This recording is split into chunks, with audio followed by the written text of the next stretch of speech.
जी हाँ दोस्तों, बात करेंगे देश दुनिया की सबसे बड़ी खबरों में पहली और सबसे बड़ी खबरें बताएंगे जो सोशल मीडिया पर वीडियो बहुत तेजी से वायरल हो रहा है। दरअसल आपको पूरा वीडियो इस वीडियो में दिखाएंगे। उससे पहले बता दें, अगर आप भी गोदी मीडिया को भारत में बैन करना चाहते हैं तो लाइक करें इस वीडियो को, चैनल को सब्सक्राइब करने के बाद इस घंटी को दबाना बिल्कुल न भूलें और कमेंट में लिखें जय हिंद। आइए हम आपको दरअसल पूरा वीडियो दिखाते हैं जो सोशल मीडिया पर बहुत तेजी से वायरल हो रहा है। देखिए इस और अब आज का दूसरा मुद्दा, किसान बनाम मोदी सरकार।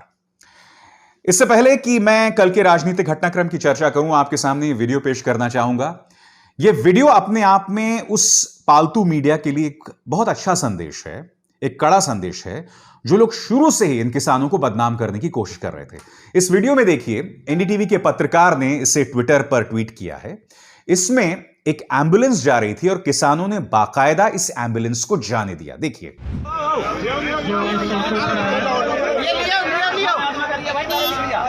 अरे एम्बुलेंस है, कोई बात नहीं। ना निकल दो।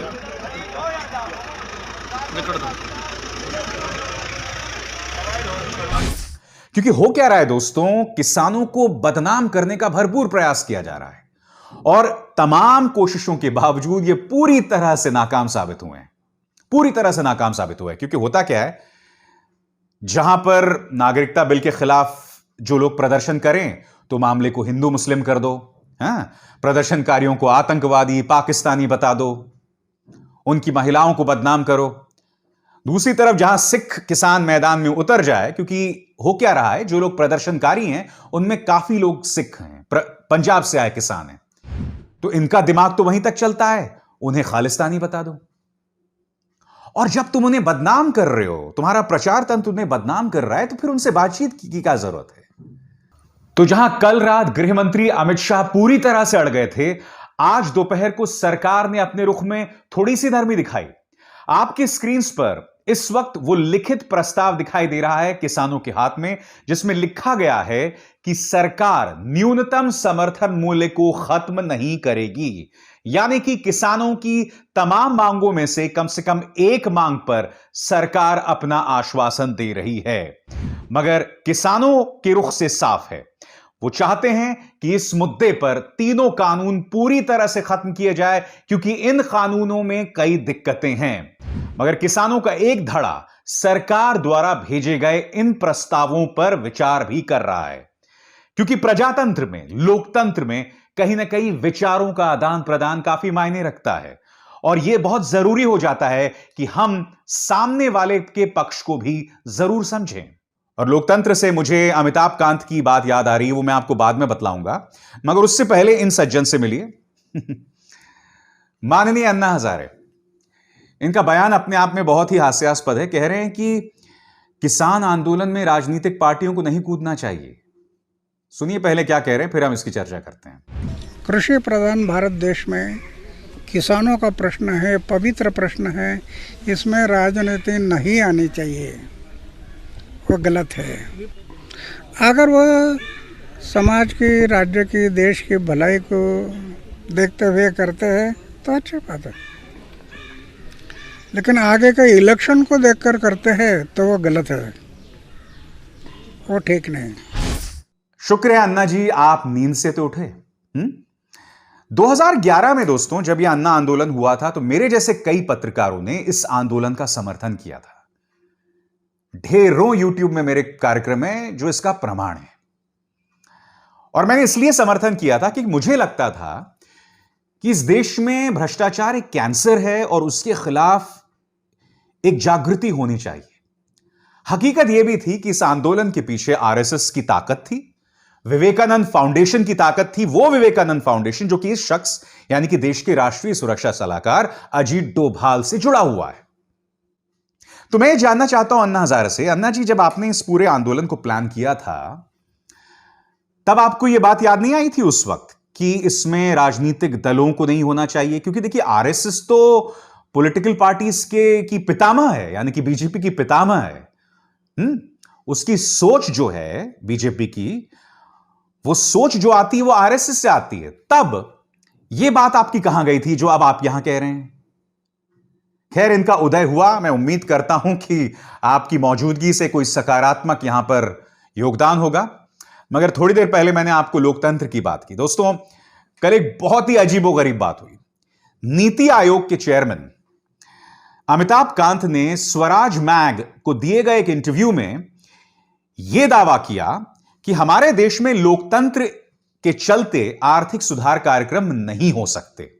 सबसे पहले देखिए, हिंदुस्तान टाइम्स एक खबर लेके आता है, मगर कुछ देर बाद अमिताभ कांत कहते नहीं नहीं साहब, मैंने तो ऐसा कुछ कहा ही नहीं।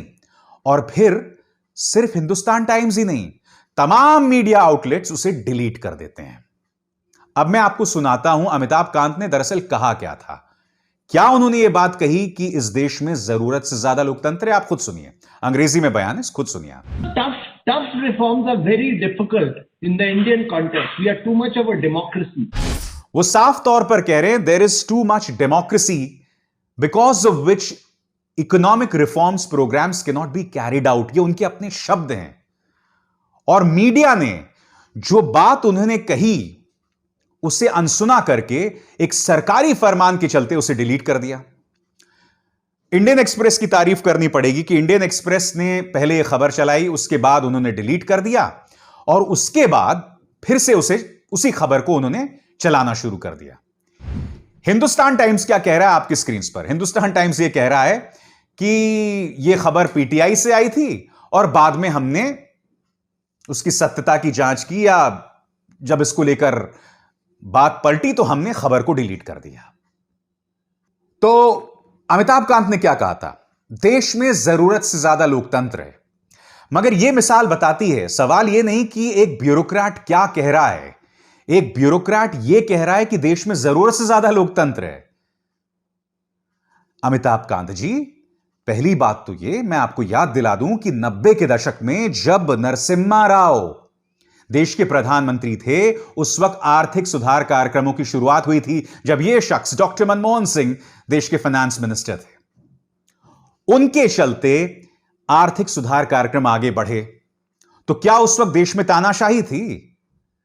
क्योंकि उससे ज्यादा बोल्ड इकोनॉमिक रिफॉर्म्स नहीं हो सकते। और यही नहीं, 1998 से 2004 के बीच में जब अटल बिहारी वाजपेयी की सरकार थी, बीजेपी के अटल जी की सरकार थी, उस वक्त पाकिस्तान के साथ हमने बातचीत को आगे बढ़ाया था, हालांकि उन्होंने हमारे साथ विश्वासघात किया।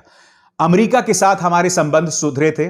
चीन के साथ हमारे व्यापारिक रिश्तों में बढ़ोतरी हुई थी।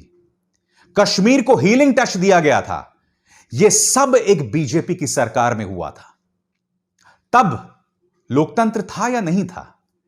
यह तमाम कदम अटल जी ने उठाए थे ना। लोकतंत्र के चलते उठाए थे, लोकतंत्र को दबाकर नहीं उठाए थे। जिस तरह से उन तमाम न्यूज़पेपर्स ने अमिताभ कांत के उस खबर को दफन कर दिया, वो इस बात का प्रमाण है कि पिछले 6 साल में हमारे देश के अंदर लोकतंत्र की क्या हालत है। वाकई अपने आप में हम सबको शर्म आनी चाहिए इस पूरे घटनाक्रम को लेकर। इस देश के अंदर लोकतंत्र की क्या हकीकत है ना, उसकी मिसाल इस खबर से मिल जाती है। जिन हालात में किसान बिल पारित हुआ बगैर चर्चा के, वो तस्वीरें याद है आपको? किस तरह से सांसद जो हैं वो प्रदर्शन कर रहे थे कि इस बिल को बिजनेस एडवाइजरी कमेटी को भेजिए, इस पर चर्चा कराइए, मगर बावजूद इसके अफरा तफरी में बिल को पारित कर दिया गया। अब क्या खबर आ रही है जानते हैं आप? यह खबर नवंबर में सामने आ चुकी थी, मगर अब इसकी पुष्टि हो रही है कि इस बार शीतकालीन सत्र नहीं होगा और उसे बजट सत्र के साथ मिला दिया जाएगा। जबकि आप जानते हैं कि किसानों का मुद्दा है, कोरोना का मुद्दा है, चीन का मुद्दा है, इन मुद्दों के बावजूद अब शीतकालीन सत्र नहीं होगा।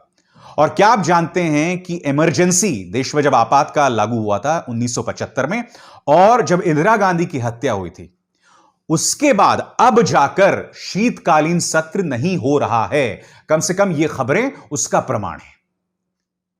अब मैं आपसे पूछना चाहता हूं, जो लोग ये कहते हैं कि देश के अंदर जरूरत से ज्यादा लोकतंत्र है, वो अब अपना मुंह कहां छुपाएंगे? क्या उनको मैं एक गिलास पानी दूं? क्योंकि देखिए, चुल्लू भर पानी नहीं बोलना चाहिए, अच्छी शब्दावली नहीं है, मगर क्या मैं उन्हें एक गिलास पानी दूं ताकि वो इसमें पी सकें? और यही नहीं दोस्तों, इस सरकार किस तरह से काम कर रही है उसकी एक और मिसाल मैं आपको देता हूं। हिंदुस्तान टाइम्स की रिपोर्ट देखिए। आप जानते हैं इस रिपोर्ट में क्या कहा गया है? इस रिपोर्ट में यह कहा गया है कि सरकार अब जल्द उन बेरोजगार पत्रकारों को अपने मंत्रालयों में लगाएगी, वो बेरोजगार पत्रकार जो कि प्रो बीजेपी हैं या तटस्थ हैं। और आप जानते हैं कि यह सरकार जो है उन्हीं पत्रकारों को बढ़ावा देती है या उन्हीं के साथ किसी तरह का कोई संपर्क साधती है जो उनके चाटुकार हों। अब ये पत्रकार इन मंत्रालयों के लिए काम करेंगे। बात यहां नहीं रखती। अब ये सरकार जो है पॉजिटिव और नेगेटिव इन्फ्लुएंसर्स, यानी कि जो लोग आप पर सकारात्मक या नकारात्मक असर डालते हैं, उन पर भी निगाह रखेगी, क्योंकि वो चाहती है कि इसके जरिए सरकार की जो छवि है वो बेहतर हो। अरे 24 घंटे के न्यूज चैनल्स 24 घंटे तुम्हारी नौकरी कर रहे हैं, अब भी तुम्हें बेरोजगार पत्रकार चाहिए जो तुम्हारे मंत्रालयों में बैठकर तुम्हारे लिए काम करें। लोकतंत्र का मजाक बना कौन रहा है? क्या आप यह बताने का कष्ट करेंगे? सुनिए सरकार में बस इतना ही। आप विशाल शर्मा को दीजिए इजाजत।